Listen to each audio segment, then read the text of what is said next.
dibuatlah harusnya gitu, semua itu kemudian berpusat ke desa. Jadi justru semua harus ngeroyok daerah yang masih tertinggal. Ya tentu balik lagi, apakah pemerintah siap untuk memberikan insentif lebih dalam tanda kutip kepada mereka yang siap membangun dari daerah gitu. Jadi balik ini tuh muter gitu ya antara kapasitas fiskal, kemudian apa kompetensi yang dituntut tinggi tapi kemudian tidak diberi apa reward yang memadai misalnya. Jadi kalau saya melihat ini problem sebetulnya ya apa yang terjadi, saya nggak tahu apakah di kita sudah sampai seperti dulu waktu zaman di Jepang ya Pak, ketika ada Hiroshima, apa bom Hiroshima dan Nagasaki, yang diselamatkan pertama kali oleh negara adalah guru gitu ya. Yang dicari pertama kali setelah kejadian itu, yang diminta untuk bukan diselamatkan, dalam pengertian dicari artinya berapa banyak guru yang tersisa. Kira-kira gitu. Semangatnya itu. Karena mereka lah yang akan mendidik apa membuat kejatuhan atau kehancuran itu kembali atau recover lebih cepat.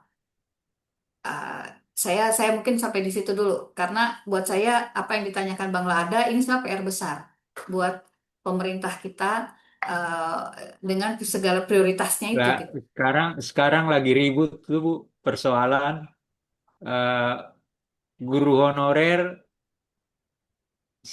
akan sekarang sudah tidak boleh bekerja di lingkungan sekolah negeri.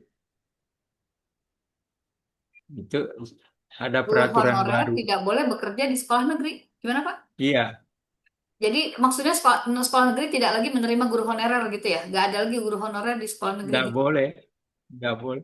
Bukan tidak boleh menerima, bahkan yang sudah di dalam itu dia Diminta diusir, keluar. ngerti? Lebih lebih karena Itu status aturan baru. kepegawaiannya atau karena kan saya dengar ada indikasi Atau ada kalau aturan baru berdasarkan oh gitu. aturan baru katanya Bu. Oh iya. Oh. Oke. Ini apa namanya yang beberapa kasus sih, mudah-mudahan kasus ya. Yang beberapa kasusnya adalah kalau guru honorer itu sering justru bebannya lebih banyak daripada guru tetap karena apa guru tetapnya jadi ya mirip-mirip itulah kasus dulu koas dokter gitu ya, dokter senior kepada dokter Iya, junior. iya, Jadi sehingga iya. nggak boleh di situ karena Tapi supaya ini yang memang tetapnya peraturan bisa lebih. pemerintah. Hmm. Jadi peraturan pemerintah, peraturan Menteri Pendidikan dasar sekarang tidak membolehkan lagi guru honorer di sekolah negeri. Iya ya, kayak gitu ya. Terus mereka diminta keluar berarti Dia sekolah harus keluar ya. atau diangkat. Maksudnya tujuannya supaya yang honorer itu diangkat jadi tetap gitu ya. Nah, Targetnya itu ke sana itu ya. yang jadi masalah. Ada yang sampai berapa puluh tahun kan Oh, Bu ini sudah ada nih jadi yang jawab. sekolah Karena jadi semua guru guru honorer honorer sudah nggak pernah diangkat. Oh, diperhatikan. PKWT ya. Ya, ini Pak, ini Mas Malah Joni. seharusnya pemerintah itu berterima kasih kepada mereka. Ya, ini nih ada Tapi ya Mas sekarang Ya, Mas Joni Saputra Siregar. Nah, saya baru lihat nih. Nah, ini memberikan ini mungkin ya memberikan penjelasan kenapa guru honorer dihapus gitu ya. Di sini karena semua guru honorer sudah diangkat jadi P3K paruh waktu, PKWT ya. Apa P3K paruh waktu Bu katanya. Oh, jadi sebenarnya tadi istilahnya dihapus tapi sebetulnya diangkat. Jadi ke depan tidak lagi menerima itu gitu ya, kira-kira gitu ya. Kebijakannya ya Bang siapa nih? Joni Saputra Siregar. Dari mana Anda nih? Ada di Medan kah atau ada di mana? Ini saya boleh ke Pak Ruslan ya, Pak Anhar. Ya Bang Lada, silahkan. oke ya. Ini PR besar nih. Anda kritis untuk hal ini.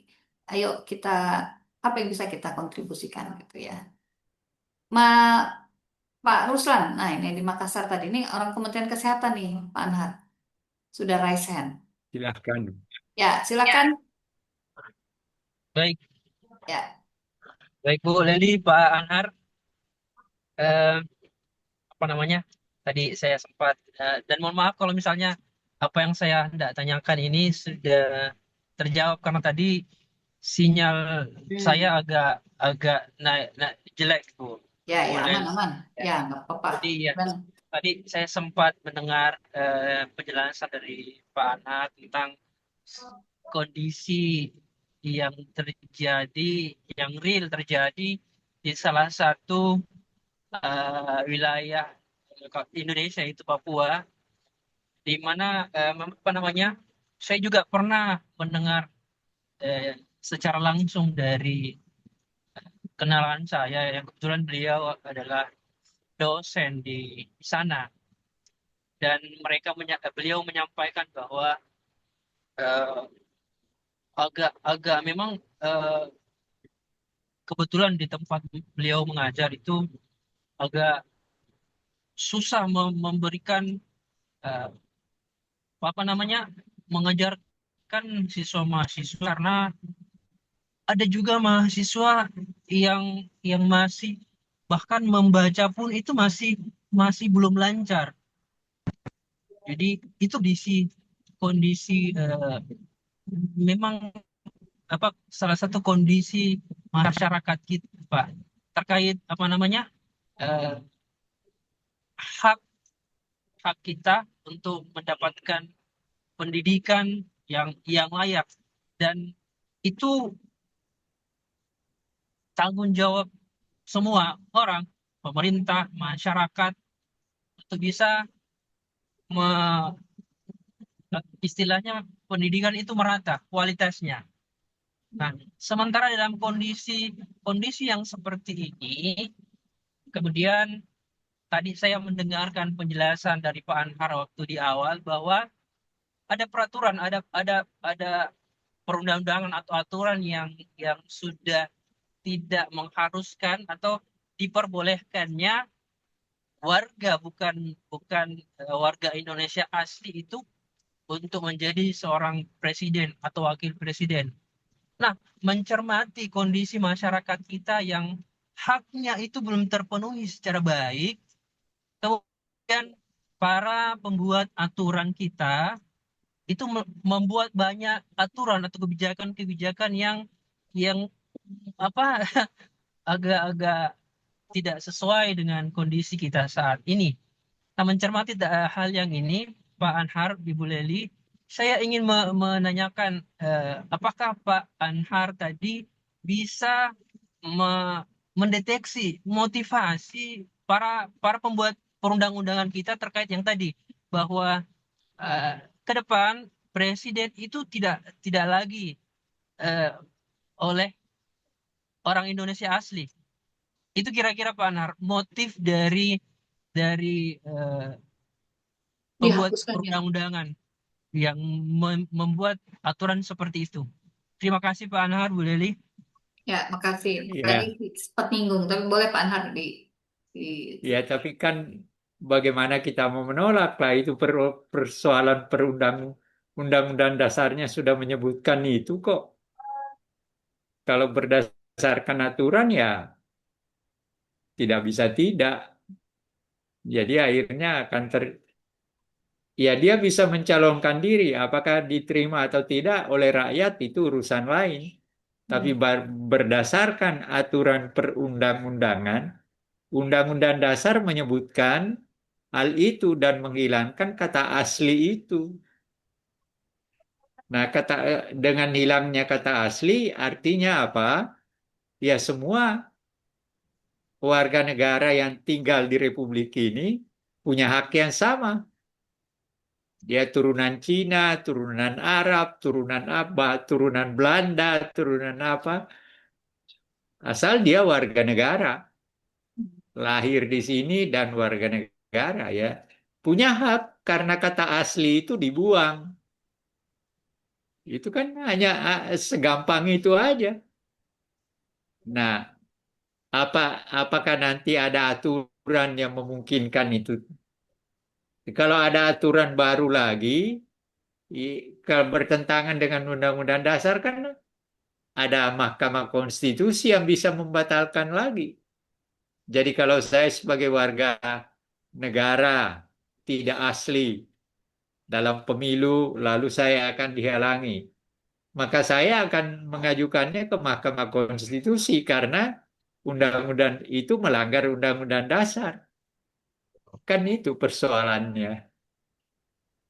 Jadi kita tidak bisa berbuat apa-apa, Pak, berdasarkan undang-undang dasar yang baru. Seperti itu, Bu. Ya. Jadi kalau ditanya tadi bertanya apa sih motivasi ya?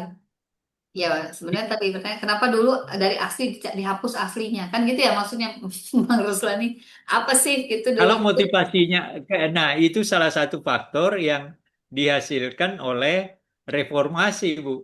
Motivasinya yang saya tangkap ketika itu supaya dalam kewarganegaraan kita tidak ada eh, apa pribumi namanya? dan non pribumi itu ya Iya, sekat-sekat ya. pembedaan itu.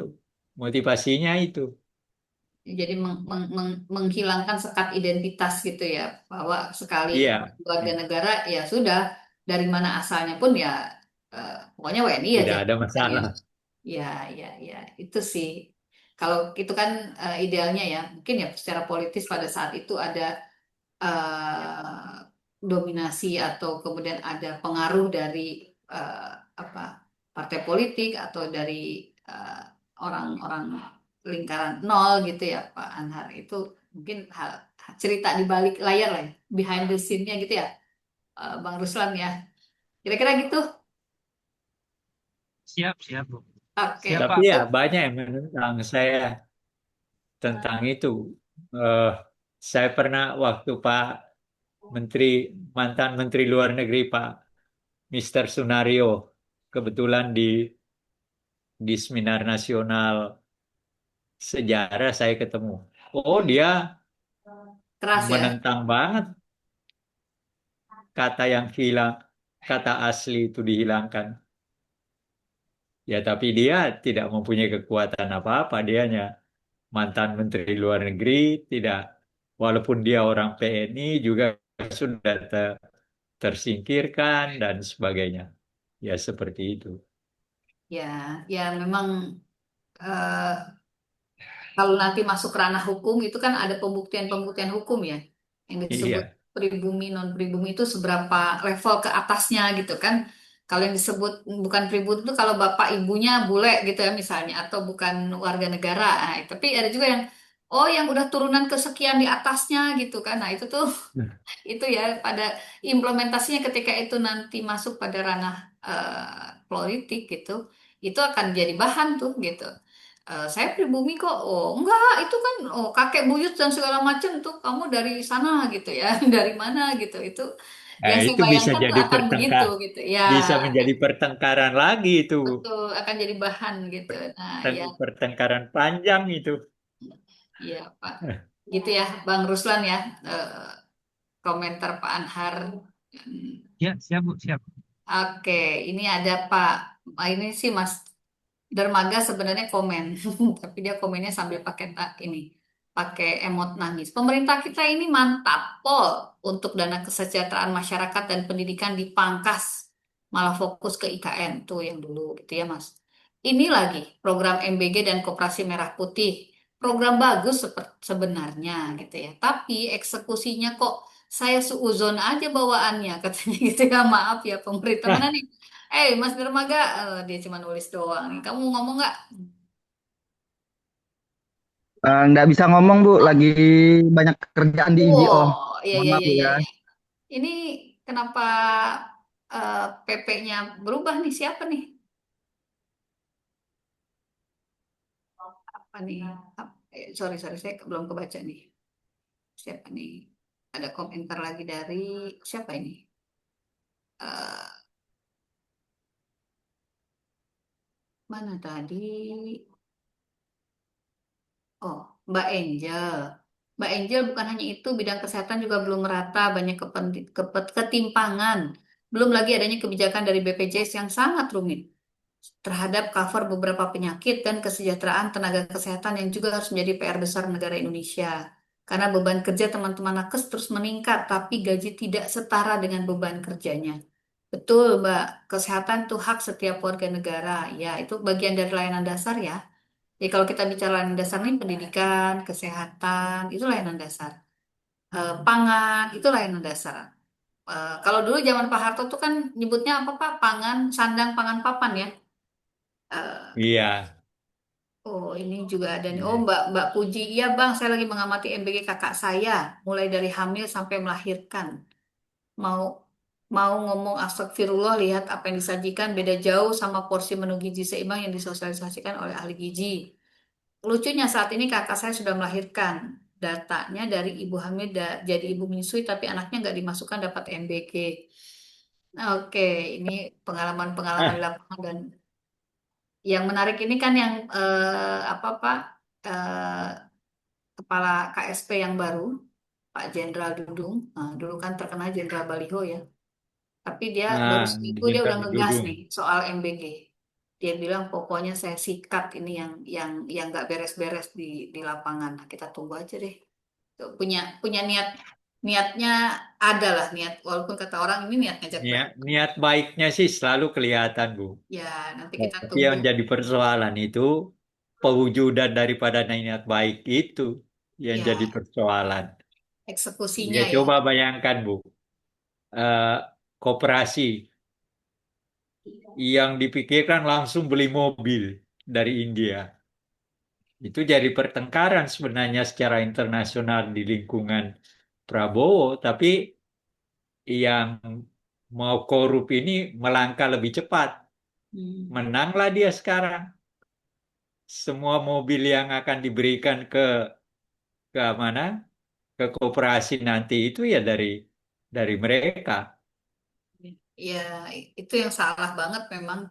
Namanya koperasi kan bukan top down harusnya ya. Harusnya kan muncul Iya, dari itu. bawah atas dasar keinginan para anggota gitu kan, rapat anggota gitu. Itu bahwa ada trigger kebijakan oke, tapi memang ini urusannya semuanya tuh ingin instan gitu ya. Semuanya ingin Nah, sakdek dan saknyet kalau orang orang sistem Jawa bilang apa sakdek saknyet ya.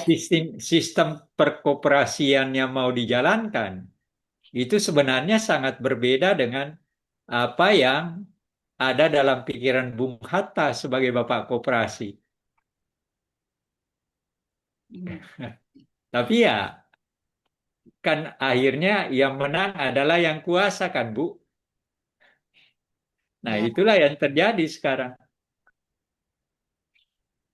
ya kalau ini ada yang apa? Ada yang oh Mbak Puji lagi niat baik nggak cukup kalau nggak dieksekusi ya betul setuju justru itu kita tunggu eksekusinya kita tunggu realisasinya gitu ya. Eh, kalau kalau niat dan janji kan sangat mudah diucapkan gitu. Nah tadi ada juga yang komen ini anaknya kalau baru lahir mah belum dapat hak MBG gitu ya karena anak 1 tahun minimal ada MBG. Oh, oke. Ya memang balik lagi sih saya melihat sebenarnya kan dulu setahu saya dokumen awalnya ketika 08 ini maju itu MBG dan KDMP ini sebenarnya adalah dua instrumen yang saling melengkapi harusnya gitu. Eh, MBG itu menjadi pasar bagi KDMP dan KDMP menjadi supplier bagi MBG dan program MBG harusnya.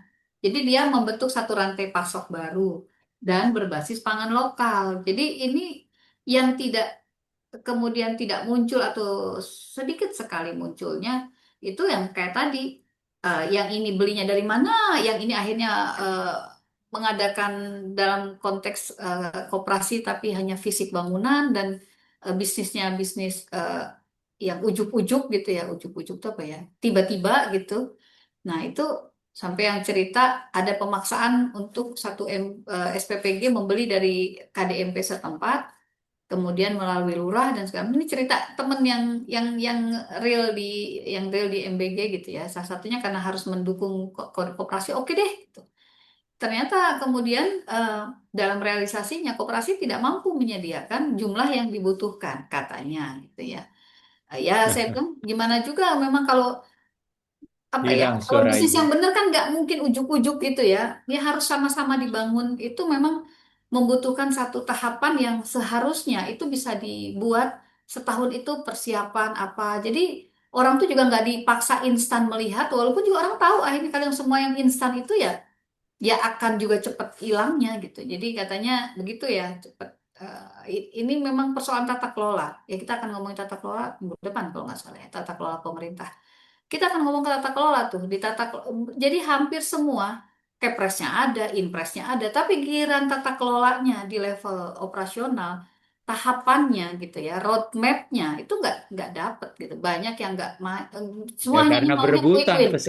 Ya, semua tuh pakai pelaksananya kan istilah. berebutan Bu untuk mendapatkan Nah, keuntungan. belum ya itu rente dan segala macam, belum Nah, yang aneh-aneh gitu kan. Aduh, saya jadi ikutan apa kalau udah ngomongin itu udah rasanya kita gemes gitu ya. Nah, jadi kalau kita bicara kembali ke topik kita hak dan kewajiban, prinsipnya seperti yang Pak Anhar sampaikan di awal, negara punya kewajiban untuk memenuhi hak warga negara dan warga negara punya kewajiban agar negara juga bisa memenuhi kewajibannya gitu ya. Itu timbal balik yang sebetulnya kita mau bicaranya dari perspektif yang mana gitu. Uh, Kalau kita mau melihat ini sebagai satu upaya yang muter gitu, maka ya tidak boleh di tengah-tengah ada yang memutus memutus untuk atau apa namanya tidak ada yang kalau ditahan di satu titik maka tidak akan sampai pada titik yang lain dengan jumlah yang sama. Misalnya tadi pajak, bayar pajaknya lancar, tapi di atas harusnya kan turun lagi gitu dalam bentuk program, dalam bentuk fasilitas, ya infrastruktur, biaya sekolah gitu. Itu tidak dialokasikan untuk tempat yang pas, ya kejadiannya kan satu bocor, yang satu ya yang dibilang oh yang dikejar cuma pajaknya aja sementara haknya tidak dipenuhi, akan selalu muncul itu. Makanya tadi salah satu siapa yang komentar juga di sini, eh mana ya tadi ya di atas tuh, nah itu yang dituntutnya sehingga kesejahteraan ini gimana gitu ini. Nah saya, oh Bang Joni tadi nanyanya apa nih, Pak Anhar tadi kan menyampaikan. kalau bernegara secara benar Bu, pajak itu dikembalikan kepada kesejahteraan kan.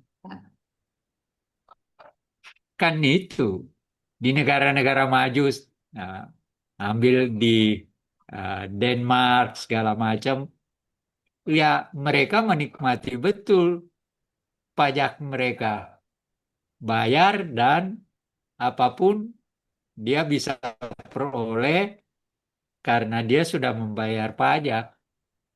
Maka di sana kan tidak ada penjara, ada penjara tapi kosong.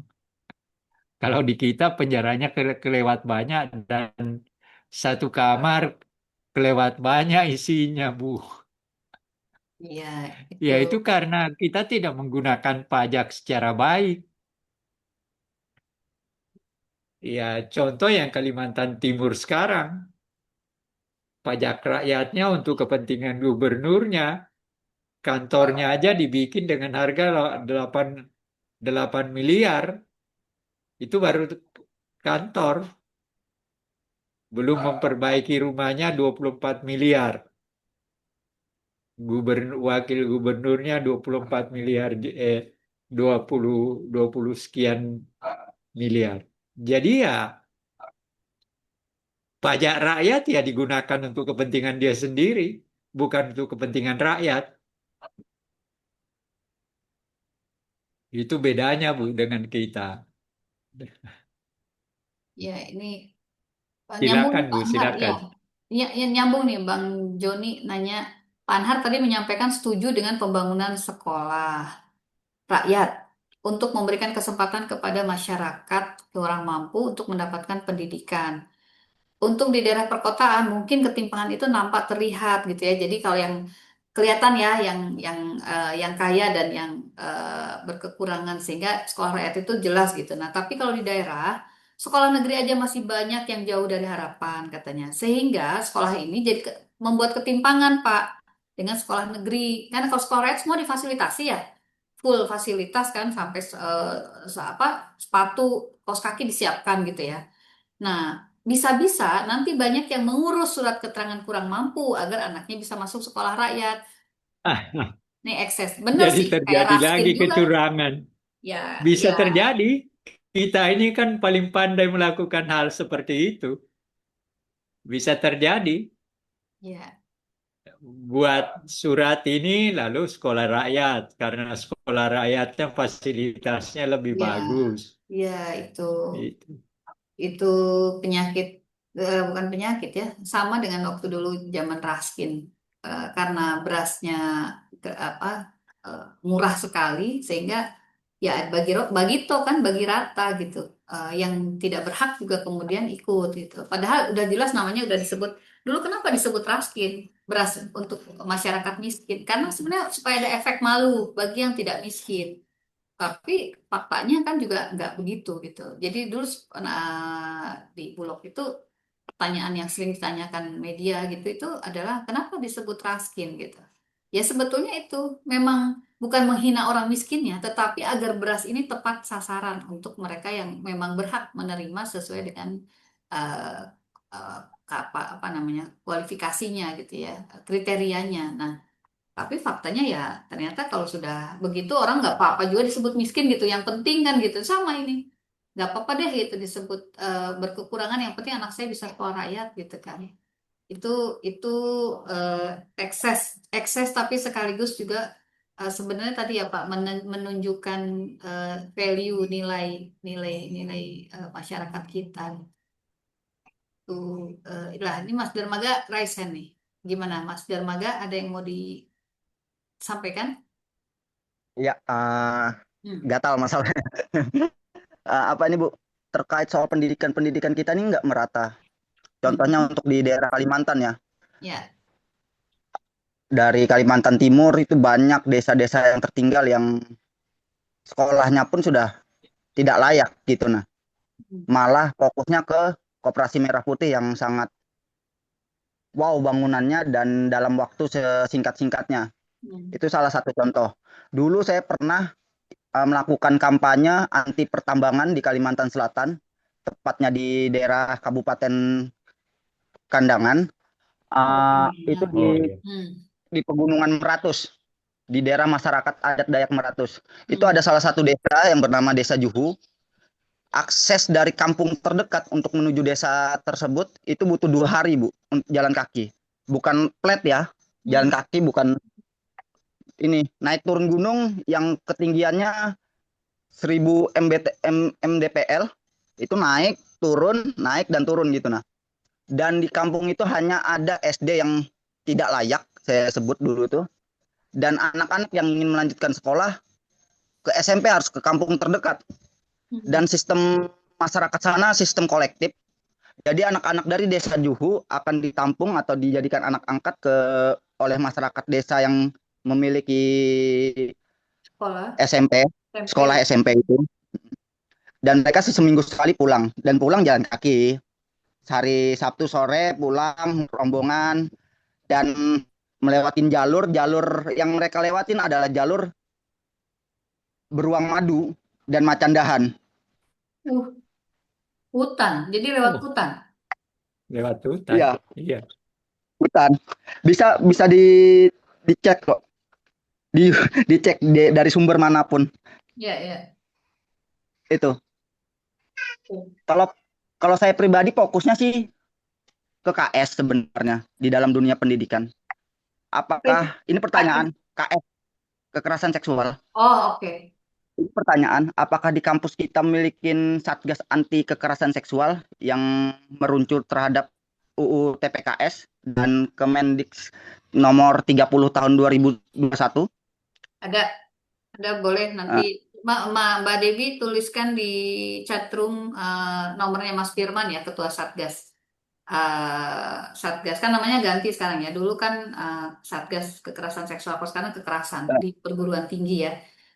Jadi bukan hanya kekerasan seksual dalam pengertian konteks apa namanya gender dan segala alat reproduksi dan tapi juga kekerasan verbal yang mungkin tidak langsung terkait dengan seksual, tapi di situ definisinya merujuk pada undang-undang baru tentang kekerasan. Itu Apakah ada ada Bu, actually apakah ada. ada tindak, misalnya ada terjadi sebuah kasus, Mm-mm. gimana melakukan investigasinya dan yang lain-lain, dan apabila terbukti, apakah ada tindakan tegas dari pihak universitas, Bu? Ya kalau terbukti iyalah kan ada sanksi-sanksinya kan di dalam aturannya. Ya, Apa tentu harus ada proses dulu. Pasti ketika ada laporan masuk, maka laporan itu harus diklarifikasi. Gitu ya, biar kan standar investigasi ya. sebetulnya. Oh, Ya, itu yang terjadi di Tasum itu udah di skor sana itu 14 orang yang yang di Iya, terjadi masa ya, ya. yang di terjadi. empat profesornya malah profesornya udah dipecat Hmm, gitu. Jadi ya. ada ada memang jadi ada tindakannya memang. Tapi yang Ya, masalahnya memprihatinkan itu karena justru terjadi di lingkungan pendidikan tinggi. Ya, itu apa kita kita ini kok Mas? Ini siapa namanya dermaga ya? ya, masalah tidak ada sosialisasi dari masa orientasi sampai sekarang, itu yang saya menjadikan saya Oke, nanti pertanyaan. saya Karena dari ingatkan ke teman-teman psikologi Hmm, beberapa sering melakukan pertemuan-pertemuan non formal, salah satunya membahas itu soal terkait KS. ya, ya, ya. Iya, kayaknya. Saya Iya. coba enggak, kayaknya Mbak Devi lagi di jalan. Mbak April ada di situ nggak? Ntar ya, saya share nomor nomor ini nomor ketua satgasnya, sama sekretaris satgasnya. Ada ketua satgas, ada sekretaris satgas. Satgasnya juga sebagian mahasiswa yang sekarang batch rata-rata batch 3 ya. Ini ini Kaprodi bisnis, Kaprodi TIP, ketua satgasnya. Ini ketua satgas ya, Mas Firman. Kalau siapa sekretaris satgasnya, Mbak Lubis, Tendik, kemudian teman-teman mahasiswa juga boleh ada kok. Ada ini Ali psikologi kan yang batch 3 tuh, Mas Dermaga. Oh ya, saya kurang Ya, paham Bu kalau untuk ya, cutting. ya, Ini baru ya. pembahasan internal di batch 10 aja sih. Nggak apa-apa. Ya, bagus. Anda sudah punya kesadaran untuk ini eh, instrumen ini kita kita optimalkan gitu ya. Nah, ini saya tulis ya. Teman-teman yang lain kalau perlu juga boleh. Ada Ali, saya lupa. Dulu tuh Mbak Aisyah Fabela juga termasuk Satgas, tapi karena dia sudah lulus, jadi diganti kalau nggak salah diganti siapa ya. Bentar, saya tuliskan nama Ali. Nah ini anggota Satgas nih, anggota Satgas yang dari mahasiswa. Jadi nanti Anda boleh eh, ini dulu sampaikan kalau ada hal-hal yang eh,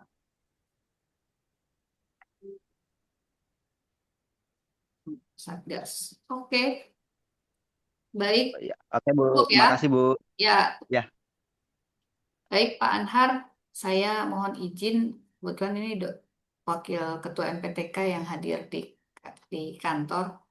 Memang ada tamu gitu ya, ada dari mana? Silakan Bu. Ya, Tapi kan sudah selesai juga. ya kita maksud saya kita boleh cukupkan sampai di sini. Ya cukupkan sampai Eh, di sini aja Nanti dulu. minggu depan nih masih masuk kan ya atau libur minggu depan kayaknya. Mei ini kayaknya banyak-banyak liburnya.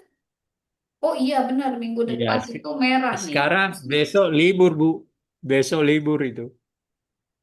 Libur Oh, bersama lagi. minggu depan, iya minggu depan itu tanggal 14 kenaikan Islamasi, 15-nya cuti bersama. Oke, Iya, nanti kita cari waktu ya. Setidaknya tetap minggu iya. depan kita bisa ketemu gitu. Baik, terima kasih Pak Anhar, terima kasih teman-teman semua partisipasinya, Terima kasih semangatnya Bu. gitu ya, daya kritisnya. Ini demi kita cinta Indonesia, demi kita semua untuk warga kita sebagai warga negara yang baik gitu ya, bagian dari kewajiban kita. Terima kasih, sampai ketemu lagi minggu depan. Assalamualaikum warahmatullahi wabarakatuh.